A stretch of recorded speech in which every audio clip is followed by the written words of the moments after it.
Come in, sir. Yes, please. Good evening, sir. Good evening. Bless you. Thank you, sir. Yes. Introduce yourself. Sir મારો code 014 છે. મેં electronics and communication વિષય સાથે graduation complete કરેલ છે. હું છેલ્લા 3 વર્ષથી સ્ટેટ ટેક્સ ઇન્સ્પેક્ટર STA તરીકે ઈ ગવર્નન્સ શાખામાં ફરજ બજાવું છું. હાલમાં મારું selection assistant conservator of forest તરીકે થયેલું છે. મારો શોખ બર્ડિંગ છે. બર્ડ્સ જોવા ગમે છે મને, અને હાલમાં આપની સમક્ષ TDOનું ઇન્ટરવ્યૂ આપવા આવ્યો છું. ECF માં ઓલરેડી સિલેક્ટેડ છે, જી. તો TDO માં જવા પાછળનું કે ઇન્ટરવ્યુ આપવા પાછળનું રીઝન? સર હજી એમનું જોઈનિંગ નથી આવ્યું. જોઈનિંગ તો આવશે, હવે તો રિઝલ્ટ આવ્યું છે, કોઈ કોર્ટ મેટર છે એવું છે? નો સર, કોર્ટ મેટર નથી, પણ પાસ્ટ એક્સપિરિયન્સીસ એવા રહ્યા છે કે ટ્રેનિંગ આવતા વર્ષ 1.5 વર્ષનો સમય લાગેલો છે. સેકન્ડ, ડિટેલ્ડ મેડિકલમાં ક્યારેક ઇસ્યુ થયા છે કોઈને, તો સર સેફટી માટે એક પ્રિકોશન તરીકે મેં TDOમાં અપિયર થવાનું ડિસાઇડ કર્યું છે. સર સપોઝ માની લો કે ECF તો તમે સિલેક્ટેડ જ છો, એટલે આવશે જ જોઈનિંગ આજે નહીં તો કાલે, અને TDO માં તમને ચૂઝ કરી લઈએ અમે, તમે પાસ થઈ જાવ, થિયરીમાં બી માર્ક તમારા સારા છે, તો તમે શેમાં જવાનું પસંદ કરશો? સર ECFમાં. ECFમાં. ઓકે. ટ્રાઇબલ ડેવલપમેન્ટ ઓફિસર તરીકેની કામગીરી શું શું હોય છે બેઝિકલી? જી સર, ટ્રાઇબલ ડેવલપમેન્ટમાં હેલ્થ અને એજ્યુકેશનની જે પણ યોજનાઓ જે છે એ સર જિલ્લા કક્ષાએ ઇમ્પ્લિમેન્ટ કરાવવાની હોય છે. આપણે સર ATDO જે હોય છે, ATDD assistant commissioner of tribal development, એમને સહાયક થવાનું હોય છે. ક્યાં ક્યાં પોસ્ટિંગ મળી શકે? સર ટ્રાઇબલ એરિયામાં, અને એક સેકન્ડ બિરસા મુંડા ભવનની અંદર. ઓકે. ઓકે. ટ્રાઇબલ વિસ્તારની મુખ્ય સમસ્યાઓ કઈ લાગે છે તમને ગુજરાતની અંદર? જી સર, ફર્સ્ટ તો એ કે સર એમનું જે હેબિટાટ છે એ ફોરેસ્ટમાં હોવાના લીધે એમની બેઝિક નેસેસિટી નથી મળતી હોતી. Second sir, health regarding issue, જેમ કે મોટાભાગની મહિલાઓ જે છે તે અંડર ન્યુટ્રિશન હોય છે, સિકલ સેલ એનેમિયાનો શિકાર હોય છે. Third sir, education. એમને એજ્યુકેશનની જે સ્કીમો હોય છે એમના વિશે, અથવા તો એજ્યુકેશન લેવું પણ જોઈએ એમના વિશે એટલી જાગૃતિ નથી હોતી. ને સર ફોર્થ, એમનો સર્વાંગી વિકાસ, એમની જે રોજગારી જે છે એ મોટાભાગની ફોરેસ્ટની જે રિગાર્ડિંગ સંબંધિત જે બી હોય છે પ્રવૃત્તિ, એમાં જ એમની રોજગારી હોય છે, એટલા માટે એ આર્થિક સદ્ધર પણ નથી હોતા, એટલે socio economic development overall normal public કરતાં ઓછું જ હોય છે. ઓકે. ECF તમે ક્વોલિફાય થયા છો, તો એક તમારો પર્યાવરણ વિષય પ્રત્યેનો લગાવ પણ હશે. જી સર. તો તમારું પર્યાવરણ પ્રત્યેનું જે જ્ઞાન છે એ આ ટ્રાઇબલ ડેવલપમેન્ટ ઓફિસરની કામગીરીમાં તમને કઈ હેલ્પફુલ થઈ શકે? યસ સર, કારણ કે ટ્રાઇબલ એરિયા મોટાભાગે જંગલમાં જ છે, અને એમનું નેચરલ હેબિટેટ પણ ફોરેસ્ટ વિસ્તાર છે, એટલા માટે સર માઇનર ફોરેસ્ટ પ્રોડ્યુસ જે છે એમને સર યોગ્ય કિંમત મળે, અથવા તો સેલ્ફ હેલ્પ ગ્રુપ જેવું કોઈ સખી મંડળ બને, અને કોઈ એ લોકો ફર્સ્ટ સ્ટેજ પર પ્રોસેસિંગ કરી અને એમના માર્કેટિંગ માટે સારું એવું મારું નોલેજ હું યુઝ કરી શકું. પછી સેકન્ડ સર, બર્ડ્સ છે, એ મારો હોબી છે, તો નળ સરોવરની એ બાજુના વિસ્તારની અંદર જે બર્ડ્સના શિકારના જે ઇસ્યુ થાય છે, તો હું એમાં પણ કામગીરી સર કરી શકું. થર્ડ સર, જે સિકલ સેલ એનેમિયા જે છે એવા જે ઇસ્યુ થાય છે, તો એમાં મારું જે ફોરેસ્ટનું જ્ઞાન છે કે કેમ સિકલ સેલ એનેમિયા થાય છે અને એને આપણે રોકવા માટે શું કામગીરી કરી શકીએ, તો એના વિશે સર હું પણ રોલ પ્લે કરી શકું. ઓકે. સિકલ સેલ એનિમિયા નાબૂદી માટે કેવા પ્રકારના પગલાં લેવા જોઈએ અને સરકાર લઈ રહી છે? જી સર, સિકલ સેલ એનેમિયા માટે પહેલાં તો એમને જે બ્લડની જે વારંવાર જરૂર પડતી હોય છે, તો નજીકમાં કોલ્ડ ચેઇન દ્વારા કોઈ ઇન્ફ્રાસ્ટ્રક્ચર પૂરું પાડવાનું, અને એ બ્લડની એન્શ્યોર રાખવાની કે બ્લડની અવેલેબિલિટી છે કે કેમ. Second sir, sickle cell anaemia થવાનું મુખ્ય કારણ જે હોય છે એ જે છે ને સર, મેલેરિયાનું મચ્છર વારંવાર કરડવું, અથવા તો વારંવાર મેલેરિયા થાય ને તો એ prone to sickle cell anaemia હોય છે, તો એમને મચ્છરદાની આપવામાં આવે છે સરકારશ્રી દ્વારા, તો એમનું યુઝ કરવામાં નથી આવતો. તો સર આપણે સેકન્ડ એમને યુઝ કરવા માટે અવેર કરી શકીએ, અથવા તો એના ફાયદાઓ વિશે મહિલાઓને આપણે કહી શકીએ. ઓકે. STA તરીકે 3 વર્ષ જોબ કરી તમે? જી સર. ચાલુ જ છે અત્યારે? જી. ઓકે. તો STI તરીકે તમે 3 વર્ષની કામગીરી દરમિયાન કેવા પ્રકારના પડકારોનો સામનો કર્યો એઝ અ ઓફિસર અથવા એઝ અ લેડી ઓફિસર? જી સર એક ફર્સ્ટ જે છે તે પોસ્ટિંગમાં અમારે જ્યારે વારંવાર રેડ આવતી હોય છે તો ઇસ્યુ એ સંબંધિત થતા હોય છે કે લાઈફસ્ટાઈલમાં કેવું કે રાત્રે ગમે ત્યારે વધારે રોકાવું પડતું હોય છે, પછી સેલ્ફ કેર નથી થઈ શકતી, પછી સર વુમનનું જે ડિગ્નિટી હોવી જોઈએ વર્ક પ્લેસ પર એમાં ક્યાંક મિસ થતી હોય એવું લાગી રહ્યું હતું મને. ઓકે, તેને સુધારવા માટે શું સજેશન આપશો તમે? જી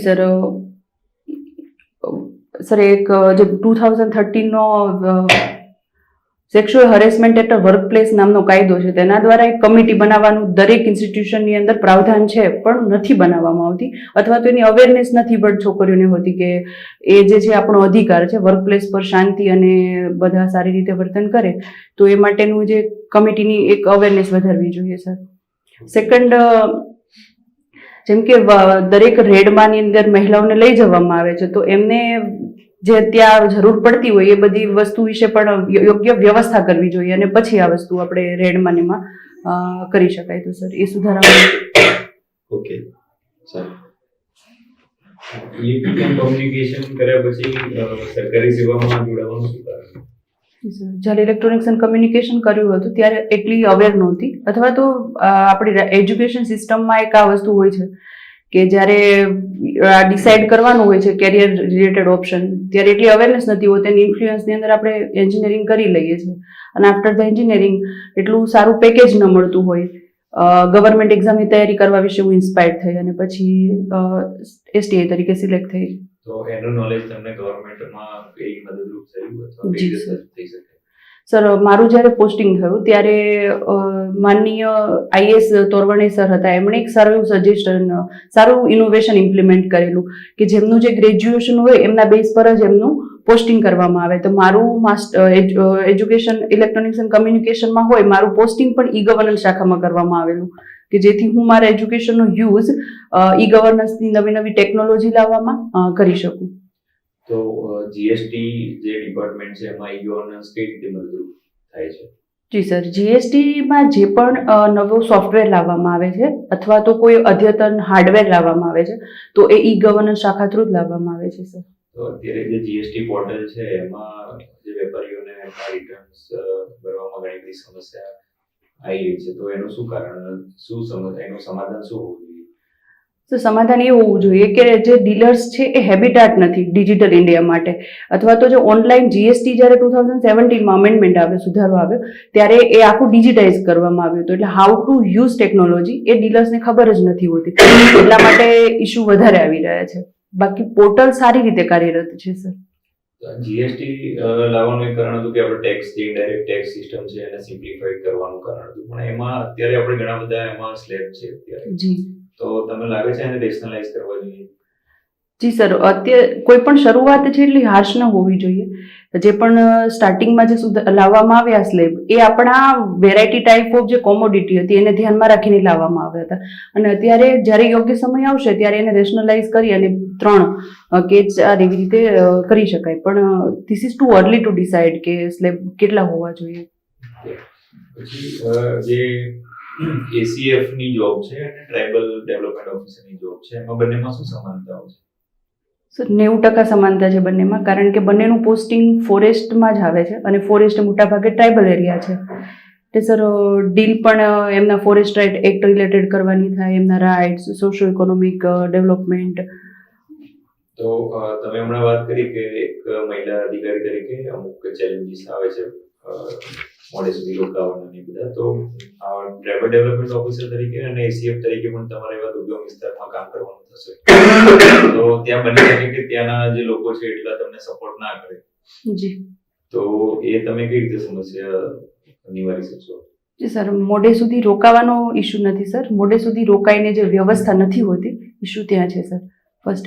અને સેકન્ડ આ કે મારો ઉછેર અને જન્મ પણ એક ગ્રામ્ય વિસ્તારમાં જ થયો છે એટલે હું ખૂબ અવેર છું આ બાબત વિશે. અને સેકન્ડ સર, ગવર્મેન્ટની તૈયારી જ્યારે ચાલુ કરી ત્યારે જ મેન્ટલી એક સ્ટેટ ઓફ માઇન્ડ હતું કે કોઈ પણ વિસ્તારમાં જવાનું થાય તો એ આપણી ફરજનો ભાગ છે એટલે sir we have to ready for it.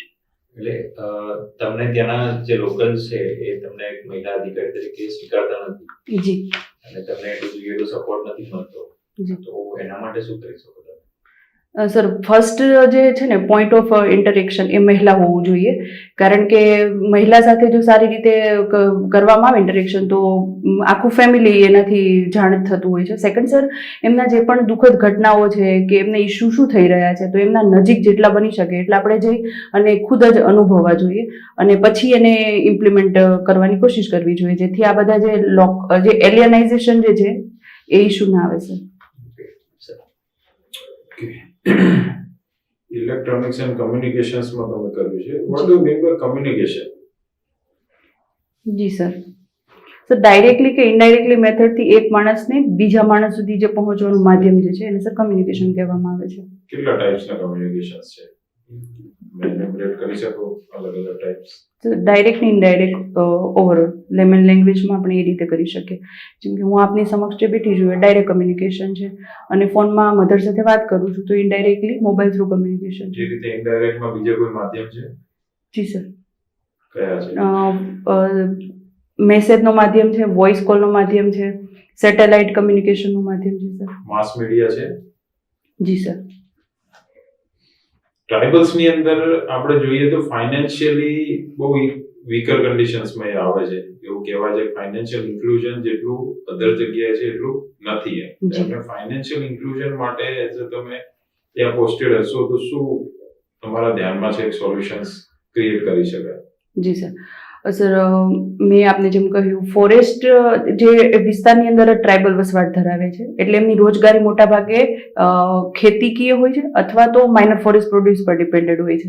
તો સર ખેતીમાં એમના ફોરેસ્ટ રાઇટ એક્ટ 2006 અન્વયે એમને રાઇટ્સ જે છે એ મળ્યા છે કે કેમ એ ઇન્શ્યોર કરી શકાય. સેકન્ડ સર, માઇનર ફોરેસ્ટ પ્રોડ્યુસને ઈ કોમર્સ પ્લેટફોર્મ થ્રુ, સખી મંડળ થ્રુ આપણે એમને બજાર સુધી પહોંચાડી શકાય, કારણ કે એમની જે માઇનર ફોરેસ્ટ પ્રોડ્યુસ જેમ કે મધ હોય તો ઓરિજિનલ મધની ડિમાન્ડ ખરેખર સિટી લેવલે ખૂબ હોય છે પણ એમની પહોંચ શક્ય નથી બનતી અથવા તો રાઇટ પ્લેટફોર્મ નથી હોતું કે સિટીનો કોઈ વ્યક્તિ એવું વિશ્વાસ કરી શકે કે આ જે મધ જ્યાંથી પણ આવે છે એ ઓથેન્ટિકેટ સોર્સથી આવે છે.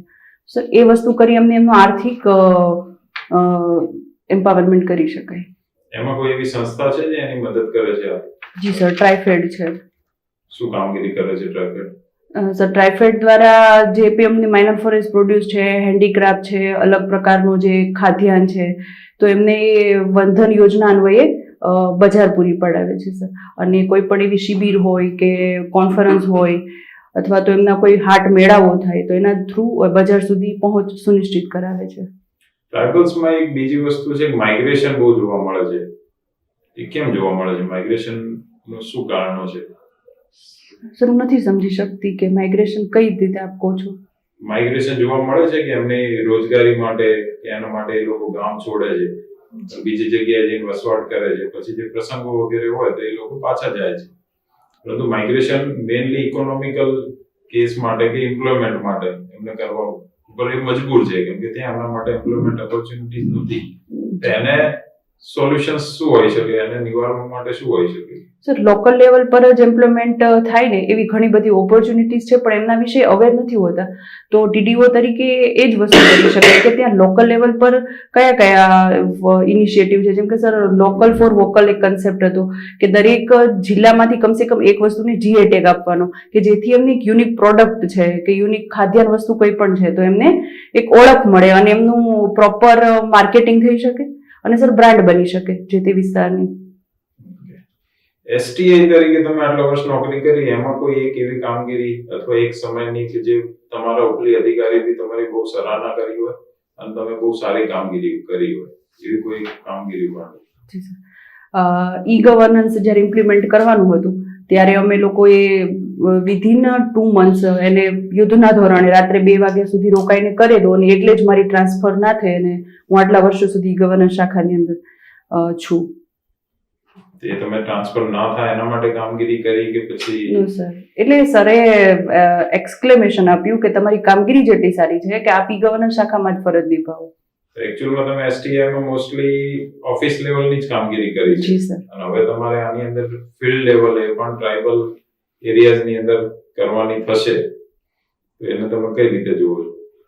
હું એ રીતે જોઉં છું કે મેં ગવર્મેન્ટની તૈયારી જ એટલે કરી હતી કે મારે ઓફિસનું કામ નહોતું કરવું. ઇલેક્ટ્રોનિક્સ એન્ડ કમ્યુનિકેશન કર્યા પછી ઓફિસના જ કામ મળતા હતા અને મારે કરવું હતું કોઈ વર્ક પ્લેસ આવી રીતે ફરતી જોબ કરવી હતી. પણ છતાં પણ મને ફરજના ભાગરૂપે ઈ ગવર્નન્સ શાખામાં રહેવાનું થયું એટલે પછી મેં ડિસાઇડ કર્યું કે હજી હું કેરિયર ઓપ્શન્સ આગળ જોઈશ અને એટલા માટે જ મેં CF આપીને હાલમાં TDO આપી રહી છું. એમાં તો તમે કીધું કે એમાંથી મારી ટ્રાન્સફર ના થઈ, ઈ ગવર્નન્સ ની અંદર રહેવા મળ્યું. જી સર, એમાં મેં કામગીરી સારી કરી હતી ને એટલે મારી ટ્રાન્સફર ના થઈ સર. ક્રિમિનલ લોઝમાં મોટા સુધારા થયા, 3 નવા ક્રિમિનલ લોઝ આપણે લાગુ કર્યા છે. શું છે પહેલા તો એ? જી sir, Indian penal code, criminal procedure code અને સર એવિડન્સ એક્ટ, એ 3માં રિફોર્મ કર્યા છે. અને આપણે ભારતીય ન્યાય સંહિતા એટલે જે પણ ઉપનિવેશવાદ જે હતો એમને એ દરમિયાન જે લાવવામાં આવ્યા ત્યાં કાયદા એમનો સુધારો કરી અને એનું ભારતીયકરણ કરવામાં આવ્યું છે. ઓકે, તો આ જે 3 નવા કાયદા અને 3 જૂના કાયદા એની વચ્ચેનો કોર ડિફરન્સ કહેવો હોય તો કયો ડિફરન્સ કહી શકાય, જે આપણા હોમ મિનિસ્ટર બી એમની સ્પીચમાં હાઇલાઇટ કરતા હોય છે? જી સર. સર, જૂના કાયદાઓ જે છે એની અંદર ઘણી બધી વસ્તુની ડેફિનેશન જ નથી આપવામાં આવી. જેમ કે સર આતંકવાદ, પછી સર હું યાદ નથી એક્ઝેક્ટ કરી શકતી અને મારે તો જોગવાઈઓ વિશે બહુ જાણવું નથી, પણ એક્ઝેક્ટલી કોર વેલ્યુઝ કે અથવા એનો કોર જે કહેવાય એમાં શું અભિગમમાં શું ફરક છે બંનેના, જૂના અને નવા કાયદાના? સર એક્ઝેક્ટ નથી હું યાદ કરી શકું. ઓકે, કઈ વાંધો નહીં. તમારી અંદર રહેલા એવા 3 વેલ્યુઝ કે જે તમને આઈડિયલ ટ્રાઇબલ ડેવલપમેન્ટ ઓફિસર બનવામાં મદદ કરી શકે. જી સર. સર, હું ફિઝિકલી અને મેન્ટલી બ્રેવ છું. સેકન્ડ, ઓબ્જેક્ટિવિટીમાં માનું છું. જેમ કે કોઈ પણ વસ્તુ હોય તો હું એવિડન્સ બેઝડ હોય અને વિગતો ને બધું તપાસીને જ કોઈ પણ નિર્ણય લઉં છું. એટલે સર ઓબ્જેક્ટિવ છું. અને સર 3 ઇન્ટિગ્રિટીમાં પણ માનું છું કે મનસા વાચા કર્મણા ત્રણેયથી આપણે સમાન હોવા જોઈએ, ત્રણેય વચ્ચે એકરૂપતા હોવી જોઈએ. એટલે આ તો કોઈ પણ ઓફિસરમાં હોવી જોઈએ, દરેક દ્વારા સ્વીકાર્ય ક્વોલિટીઝ છે. પણ ટ્રાઇબલ ડેવલપમેન્ટ ઓફિસર તરીકે સ્પેસિફિક કંઈક અલગ ત્યાંની ડિમાન્ડ મુજબ લોકલ?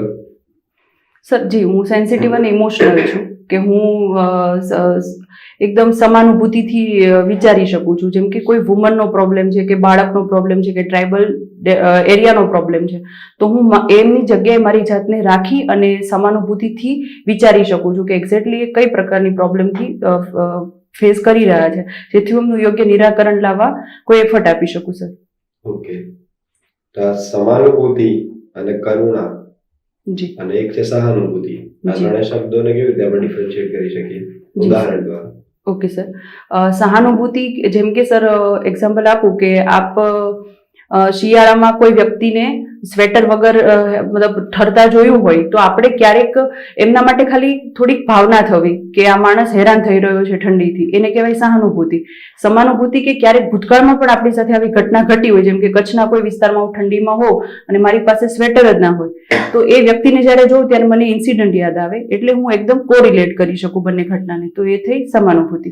અને કરુણા કે હું મારું સ્વેટર કાઢીને એમને આપી દઉં તો એ થઈ કરુણા સર. પોતાનું આપવું જરૂરી છે સર, એને જ કરુણા કહેવાય. હા, તો ખરીદીને પણ આપી શકાય, અગર ઓપ્શનલ અવેલેબલ નથી તો પછી કાઢીને આપી શકાય અને આપણે ખરીદી શકાય દૂર જઈ. ઓકે, ઇન્ટરવ્યુ ઇઝ ઓવર, બોલાવીએ. Okay, thank you sir. Thank you.